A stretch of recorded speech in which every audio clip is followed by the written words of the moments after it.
that we got flipped off of the Channel 4 flip, the rift.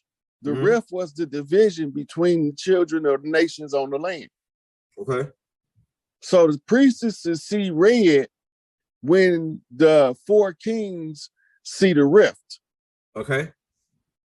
That means you see the enemy for who they really is. This is coming off a sacred drift off of the students of Noble Drew Ali.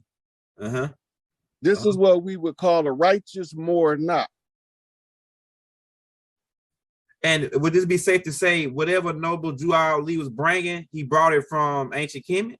Because he's over here got the pyramid. Well, you gotta remember he studied Kemetic sciences because he was trying to figure out how do he get his people out of the condition they in. Okay. Right. So he studied Kemetic sciences. That's how he know to use the symbolism in order to maximize the information exposed without using a whole lot of words. It's got a cub right here at the bottom too. It's a cub right here, like a cub, like a tiger, or a lion or something. It's probably a tiger cub. Yeah, it's like right here at the bottom, right here. I can blow it up bigger. Right here, you see him? 3 roses. Man, yeah, he could be any one of the big cats. Yeah. Noble Drew Ali, it was a high-powered freaking alchemist, man. I'm telling you, every single picture he took. The sword is also a battle axe. Okay, let me roll it up. Oh yeah, you can tell. Okay, yeah, right here. It's like a Native American knock, right? Yeah, that's a tomahawk knock. Yeah. The tomahawk is a cleaver. That's right. Which is the Cleveland clans, which is Ohio Indians. Right? So we get knocks from multiple clans to close out all this shit on the land and restore us back to prominence where we supposed to be anyway. That's right. Hey, you know these structures in the background too? If you look at these structures, these were the same structures that we had over here on this land. Like some of these structures, the Ouachita built these type of structures in Oklahoma. Yeah, those was mud huts. Yeah. North American mud huts. Pull them up. Yeah, I'm gonna type it in right now. North American mud huts. I got you. Native American mud hut. Okay. This was the preferred way to make homes in the Southwest because the temperate climate. Yeah. Like in Phoenix, those areas. You know what I'm saying? Right. So the dirt is an insulator. It keeps it cool on the inside. It's pretty much a mound. That's how we beat the heat. These had their own air conditioning system, and how they built them. You know what I'm saying? Ventilation. Yep, that's right. And these right here are like the mount. We built mounds too, like underground mounds, the same kind of way. Like, but we built them. These right here were above ground. This is fire, Rod. The same little thing. I seen it in the background. Yeah, right here. These the same one. Look at that. That's like in like Phoenix, New Mexico, Arizona. So these are also used for the sweat lodge ceremonies in some cases too, depending on the tribe. Right. When they use them for sweat lodge ceremonies, they'll go in that motherfucker in broad daylight when it's 120 degrees outside and start a fire in that bitch. And that motherfucker get hot enough, your ass be in that bitch sweating your guts out. Yeah. On peyote, high as a motherfucker. Yeah. Per pass. You know what I'm saying? That's where they get it from. They didn't hit it. The reason why I don't refer a lot of people to psilocybins and psychotropics is because if a person have a episode and they don't have an experienced shaman with them, that it can ruin them permanently. That's right. I know people that had it happen. I know a dude they walk around with just a steering wheel to a car, talking to himself after he hit this shit without a guide. Yeah. So when you run into that situation, when you got the experienced guide, he know how to guide you through the conquering of that ancestral energy that's trapping you there. That way he can free you to come back into the physical reality without losing your psychological makeup. That's right. That's right. And you know something too, Rod, about that, to add to what you're saying, because I studied that when I was writing the dream scroll. What happens is if they do it without that guide, that master guide there, they can get it's high power freaking alchemy. You can get trapped because it's a back door. Like you know about the mirror work. You a high power alchemist, you gonna know what I'm talking about. But like the people that don't, like when you leave, when you do this drug, you leave your body, you astral travel, and you go to a whole nother dimension. But the dimension is actually right here, but it's you can't see it because of the state that you're in. But once you do this drug, it projects you into that dimension. Now, when you get there, it's other beings that's already there. Some of them are trapped there. And what they would do is, if you ain't got a guide to keep you, because what happens if you go there, you got fear on you. These beings can sense it in this dimension, and so they'll come to you and trap you in that dimension, and then they'll steal your body, and they'll come back, and then you will be a whole different person. And they'll think that it's you, but it's really a being that stole your body from when you were doing the drug, because you went in there and you got fear on you and you went with a master. If you see, like high power alchemists can do it by themselves. They can go in there and they can come back out. Like my brother, he was doing it by himself, and he did it a lot, man. And to one point, he said that one day he was driving. There's only one thing about that a lot of people don't understand. Go ahead. When you have a walk-in like that, that's called a temporary walk-in. It's rules to that shit. That's right. Right? And this is what makes you lose your mind.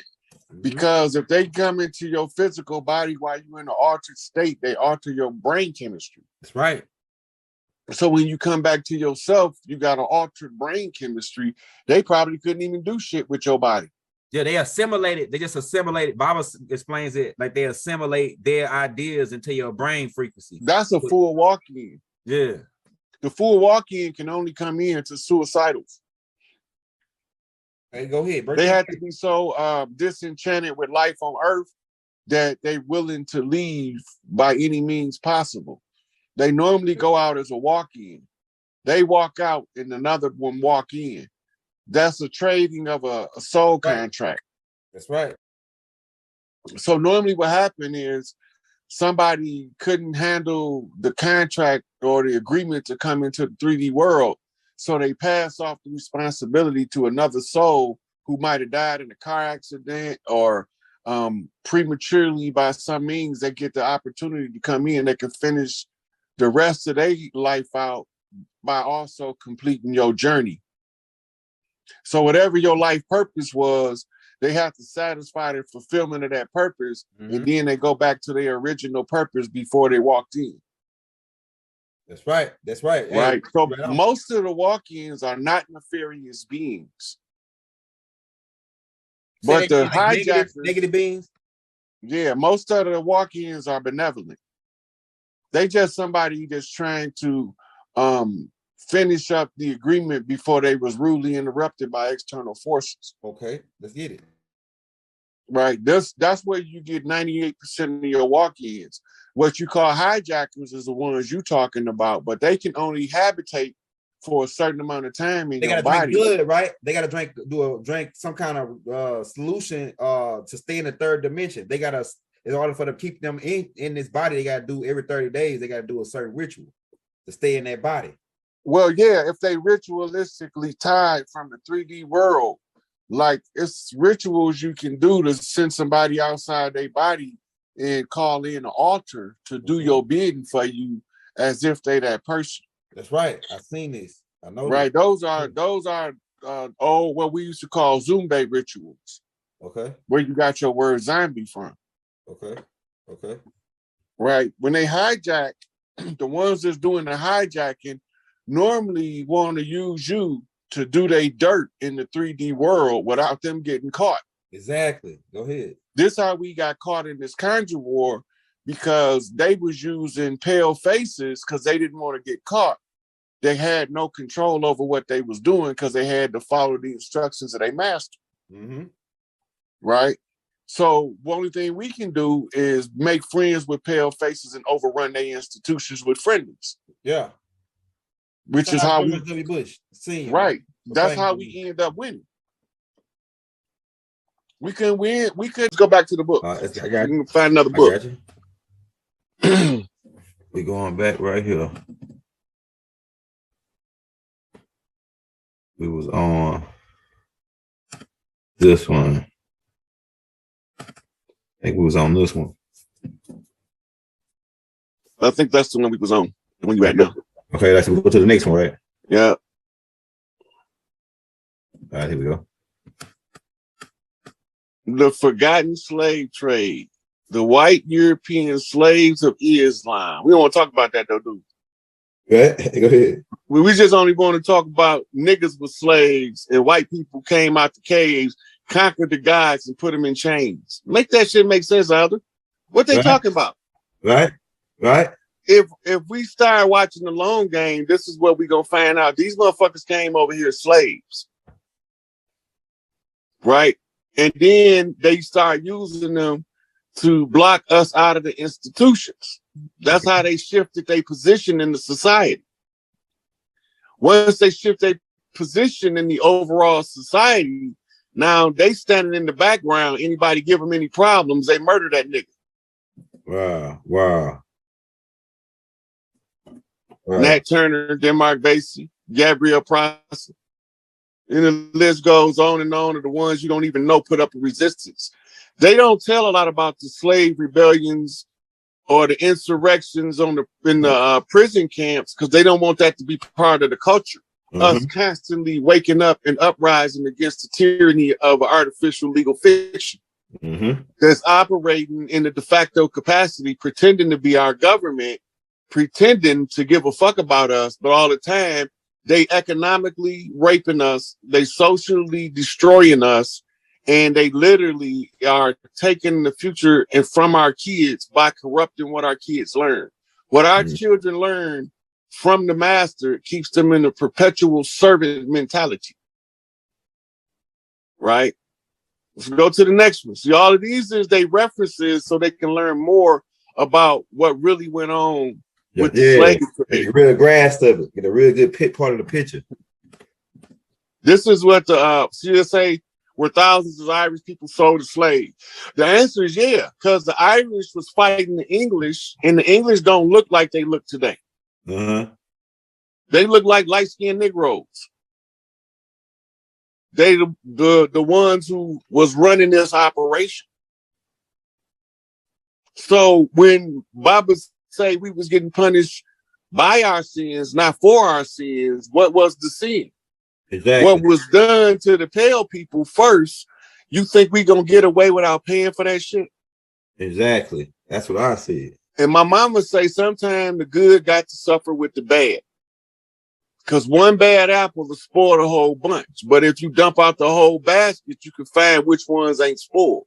Rinse them off and put them back in there and go about your merry business. So when all of the baskets got dumped out, right? So now it's time of the harvest where we take the good apples and leave the bad ones. Okay. Right? Go to the next one.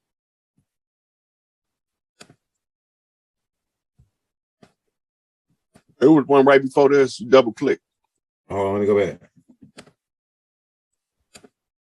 It just make it do like that. Okay, I see what happened. Go ahead. Unless it was that one. Hold up. That's what I thought it was right there. Yeah, okay. It might be that one then. Yeah, okay. It is double clicking on me. Go ahead. Look, Christian slaves, Muslim masters. Wow. White slavery in the Mediterranean, the Barbary Coast, and Italy from 1500 to 1800. Wow. This is after Columbus. These are motherfuckers they was bringing over here with them. I got a picture go along with it. While we on that, I got a picture that's go along with this. Pull it up. Okay, this is a picture right here. And you like you already said something about these dudes. Like these dudes right here. Oh yeah. He a Muslim, ain't it? Yeah, them Arabs. Okay.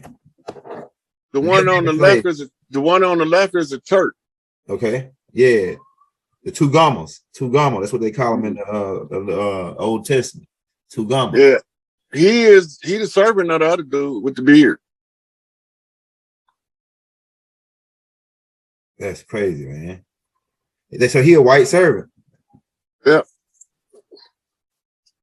And he ain't part of the Canaanites because the Canaanites but he is part of the Canaanites because his family, his people come from the Canaanites mixing with those people over there, the Japhat now people. That's what makes the ones that look like Abu Bakr. Yeah. Yeah. Yeah, the pale Arabs. Mm-hmm. The niggas that can't took over with the crescent flag and they can't see. Okay, now you see the guy on the right. His father could look exactly like Tipper Tier. Okay, but his mama would be one of the servants that's the complexion of my man. Okay, right. Remember Tipper Tier, right? You remember who he was? No. Go ahead. Tipper Tier, pull him up. Right, Tipper Tier was at the time of his life, he was the world's largest slave trader. Spell his name for me. TIPPER, new word, TIBB.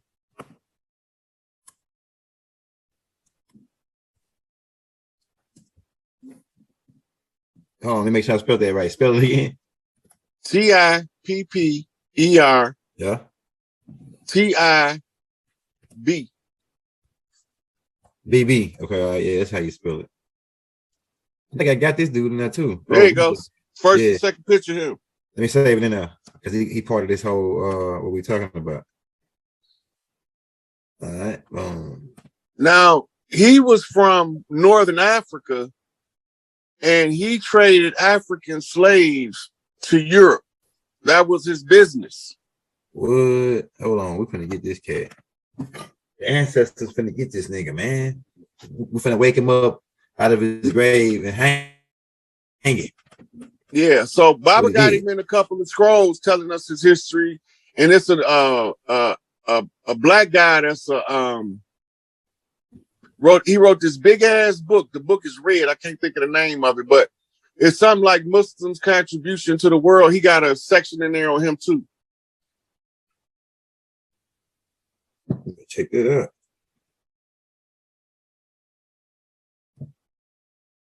Yeah, old Tipper Tier, the most prolific. Selling niggas. Yeah, nobody in history since him had a reputation of selling more slaves than him. He bought, sold, and traded more slaves than anybody in the known history of the world. Damn. And it was except for that's the only way you can out trade him. You have to count like Rome's wealth source was slaves. And so he would be a contributor to Rome's wealth as a slave trader. Now, what was his religion? Islam? He was a Muslim. Yeah. Muslims are still trading slaves to this day in the Sudan. They capturing them in the Sudan, put them in bondage. They capturing them in Ethiopia, putting them in bondage. This is what made him go in there and get Muhammad Fahd ID, Black Hawk Down. Remember that? Yeah. Don't nobody know why they went over there. Yeah, you go break that down for me, man. On the Black Hawk Down. So they went over there to get rid of a guy named Muhammad Fahd ID. They called him a warlord. Let me pull this nigga up, man. Hold up. Muhammad.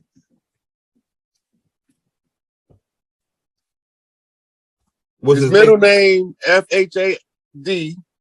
His last name ADID. FH. You should see it in the drop down. Muhammad Fahd ID. Muhammad. No, he ain't up there. It ain't spelled right somewhere. Yeah, ID. What's the last part? ID. ID. Yeah, ADID.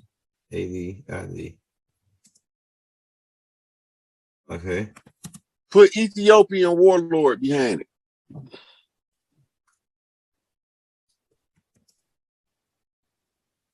Yeah, here you go, right here. There you go. Yeah, that's him right there. I remember him now. They went over there. That whole military operation was to kill him.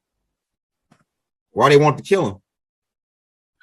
Under him, Muhammad Fahd ID didn't believe in allowing people to come into his country and exploit the people and to trade the women. He was protecting the women and the children, and he was raising the boys to be soldiers. They had to get rid of them.